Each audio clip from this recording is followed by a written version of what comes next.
Hi everyone, my name is Ben Burns. Last week I was here talking about turkey hunting. This week we're going to talk about deer hunting. Stay tuned.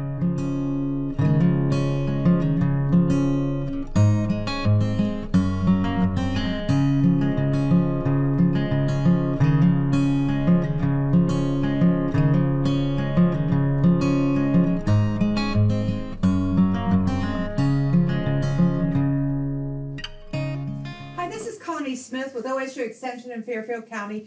My hunting buddy, Mr. Ben Burns, is back with me, and we're going to talk a little bit about deer hunting.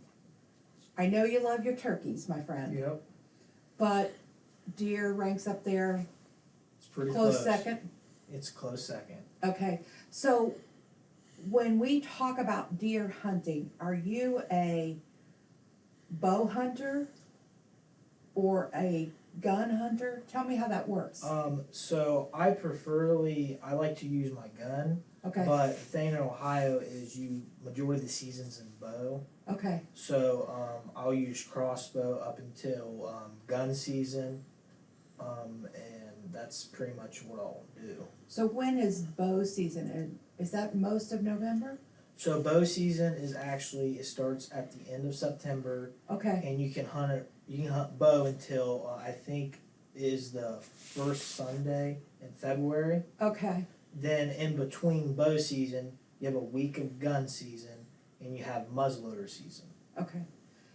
And for those who may think that going to the woods and harvesting deer is something you shouldn't be doing, we have a really bad deer population problem in Ohio, don't we, Ben? Yeah, I would say so. They're kind of like overtaking us sometimes. You see them. My good friend Tommy Springer from Fairfield Soil and Water talks to me a lot about when the farmers take the corn off, deer lose their hiding places, and that sometimes causes a lot of deer vehicle crashes because they don't have anywhere to hide. So tell me this, the bow season, when you talk about your different kinds of bows, how long did it take you to learn to use the crossbow? Well, the crossbow is probably the easiest of all the bows because it's pretty much just like a gun. All you have to do is pull back the string, put an arrow on it, and pull a trigger. Really? But you have to have upper body strength, don't you, Ben? Well, the new bows actually, they come with a crank, and you put it on the string and crank it back.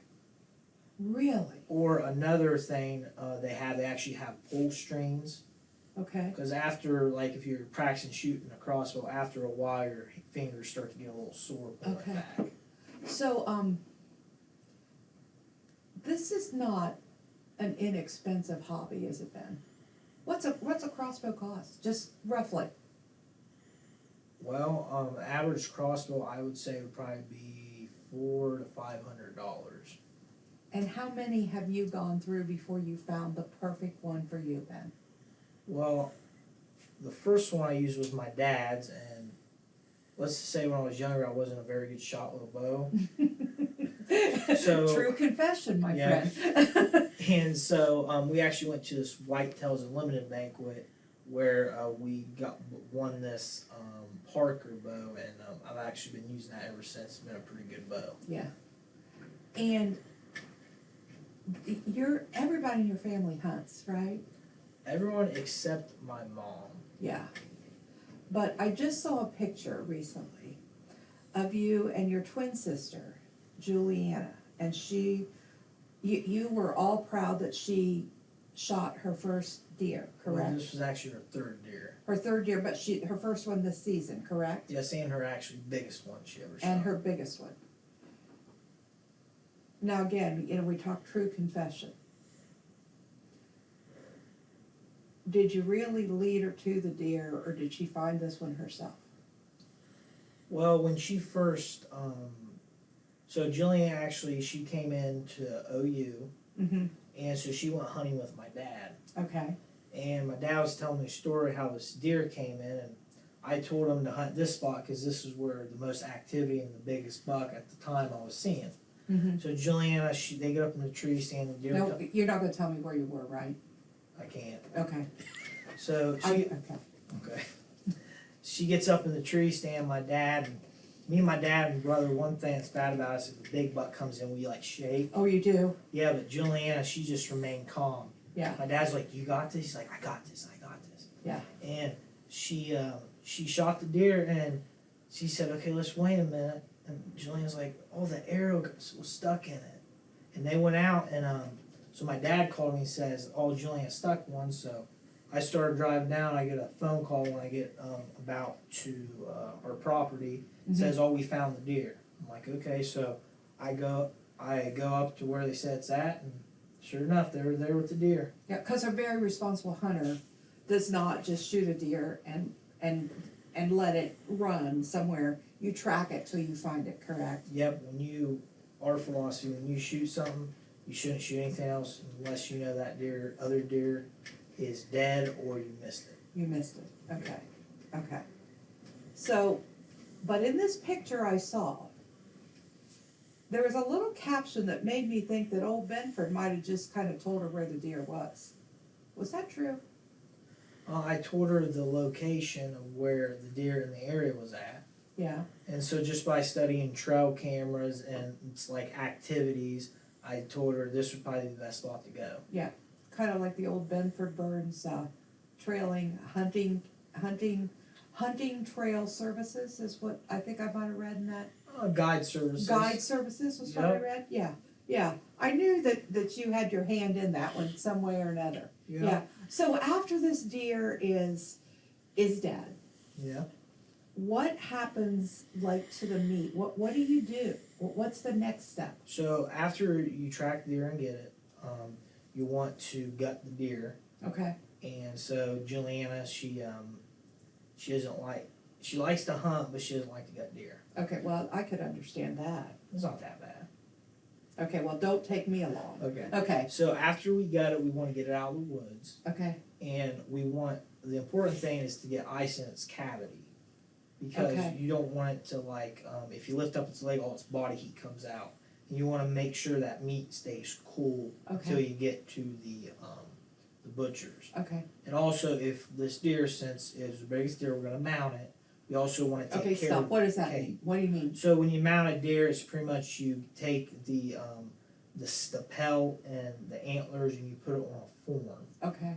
Kind of like a decoration for your house. A decoration for your house. Yeah. Maybe not for everyone, but for you, it's cool, right? Yep. Okay. Okay. So tell me more. Like when you get it to the processor, what do you guys like? Do you just do jerky, or do you do sausage, or what is it that you're doing with that deer? So when we go to the butchers, we'll get back straps made out of it. Okay, what's back straps? Back straps are it's the best eating part of the deer. Like the tenderloin kind Yeah, of? the tenderloin. Okay. The best part eating, we'll get a lot of it. We'll get hamburger because you can use hamburger in a lot of dishes. Okay, so I need to know this. Your mama is a heck of a cook. Yep. I've had her food before. So can she make deer taste as good as my beef hamburger?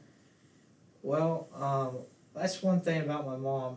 She'll cook a lot of things, but she will not cook deer meat. Oh, she won't? So I'm the one in charge of cooking. Oh, you're the cooking of the deer meat. So what's your favorite recipe? So my favorite recipe is for my back straps. Okay. So I'll give you a brief description of it. You put, I use Worcester sauce, soy sauce, lemon juice, olive oil, and garlic salt. Then I'll mix it in there and I'll let it set overnight. Marinate it? Yeah, marinate it, then I'll toss it on the grill, and it's pretty good. So then you just cut it like little steaks? Yep, just cook it like little steaks. Wow. So what do you do with the burger? So the burgers, I've made deer tacos before, which are really good. Okay, I gotta ask you this, because I know you very, very well. Okay. Do you ever trick the family? Do you ever let them think that they're eating beef and you've really made something out of deer? Yeah, I've told them that before. Except my mom, she knows it. But one time, my mom, she agreed to make deer chili. So she makes, every time there's deer chili and there's beef chili. Okay. 2 separate pots. So she actually got the deer chili mistake right one time. And she ate it and she said, "This is deer chili." And my dad's like, "Oh, I'll take it." And my mom's like, she pulls the bowl back, she's like, "No, it's okay." So she really did eat it. Yeah, she liked it, but she wouldn't admit it.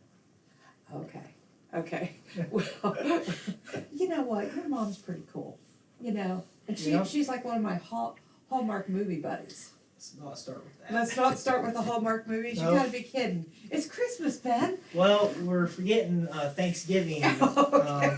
You gotta wait till when you play Hallmark Christmas shows in December. That's okay. When you start them at the end of October, there's an issue. Okay, I know, but tell me this, because you have a theory. I've heard this theory, and I love this theory, and our listeners have to hear this. What's the theory behind a Hallmark movie? Tell me, you know, they all start the same. Oh, okay. So, just by watching so many of them, is so first they start with like there's two individuals, and they come together, and they haven't seen each other in a long time. Yeah. Or it's the first time they met. Yeah. Then they start to grow closer and know each other. Then they fall in love. And sometimes there's a kissing scene. Yeah. But then in the middle, there's like a conflict. Like, Yeah. saw another person with another woman or another guy. Yeah. Got confused, which then they come back together and say, oh, I was such a fool for believing Yeah. this.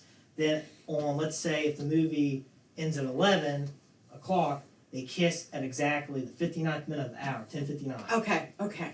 Every Hallmark show. And it's always a happy ending. Yep, don't you think? Most of the time. I love happy endings. I just love happy Maybe not for endings. me, But but yeah, okay. Well, you know what? Put up with it. It's your mama. You know, okay. it's your mama. Okay. It's okay. your mama. So this deer thing, this deer hunting experience for you, there's a youth hunt right before Thanksgiving, correct? Yep.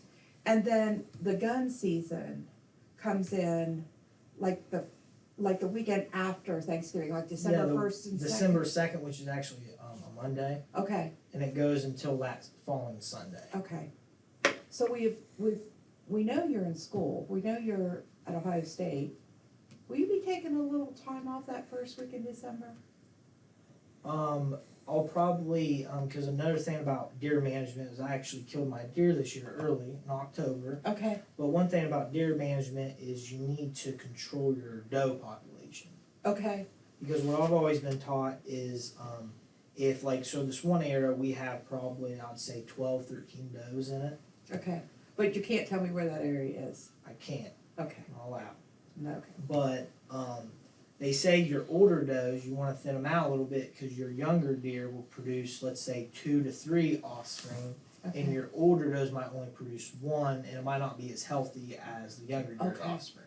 So you're gonna have to miss a day or two of school to do good deer management in this secret area. Yeah, I might have a little deer fever. Little deer fever. Oh, I can see you're getting a little pale. You're getting that shake already, Oh yeah, my friend. it happened a lot during high school. Did it really? All Oh, the let's time. not share that with Mrs. Bachman, or does she already know? All she knows, even Yeah. the principals know. Oh, yikes. Okay, well, a little true confession again with my good friend Ben Birds. We talk a little bit about deer hunting. This is one of his daddy's pelts, and the family is all into hunting. Ben Burns, thanks for being with me today. Thanks for I having me. love Connie. having you on the farm show. Love being You're a here. cool dude.